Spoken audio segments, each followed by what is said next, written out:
Good morning मंडळी. जय भीम जय शिवराय. आज बऱ्याच दिवसानंतर मी ड्युटीला जात होतो आणि हे काय 144 आणि 145 अरे दोघंही अरे 144 पकडून मी आलो IIT मेन गेटला. मला भेटायचे होते माझ्या सरांना, पण सर आज आलेले नव्हते. सर दुपारून येणार होते, त्यामुळे 185 पकडून मी पोचलो माझ्या मावशीच्या घरी. हा आहे माझा भाऊ रितेश आणि ते माझी ताई. मग काय मावशीच्या हाताची मस्त छान अशी अंडा कढी खाऊन मी निघालो परत IIT मेन गेटसाठी सरांना भेटायला. मग दिदीला करून मी बाय पोचलो IIT मेन गेटला आणि सरांना भेटून मी काही फॉर्म फिलअप करून सरांना सबमिट केले आणि त्यानंतर मी येणार होतो उद्याच्या शिफ्टला.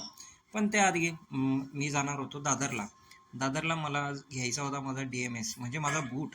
मग निघालो कांजूर मार्गवरून दादर जाण्यासाठी.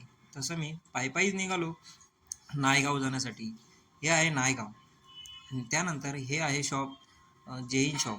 हे इथे सर्व साहित्य मिळतात. मग माझ्या DMS घेऊन मग मी परत निघणार होतो घरी जाण्यासाठी. पण घरी जाऊन हे काय करणार, मग म्हटलं थोडं फिरूया.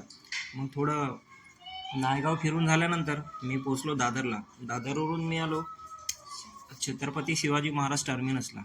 तुम्ही बघू शकतात किती खूप हे मोठं सारं असं स्टेशन आहे. इथून बाहेर हे आहे बृहन्मुंबई महानगरपालिका. मग बाहेर मी थोडं फिरलो, थोडी पेटपूजा केली आणि आलो परत स्टेशनला आणि माझी ट्रेनची मी वाट बघू लागलो. भेटूया आपल्या नेक्स्ट ब्लॉगला.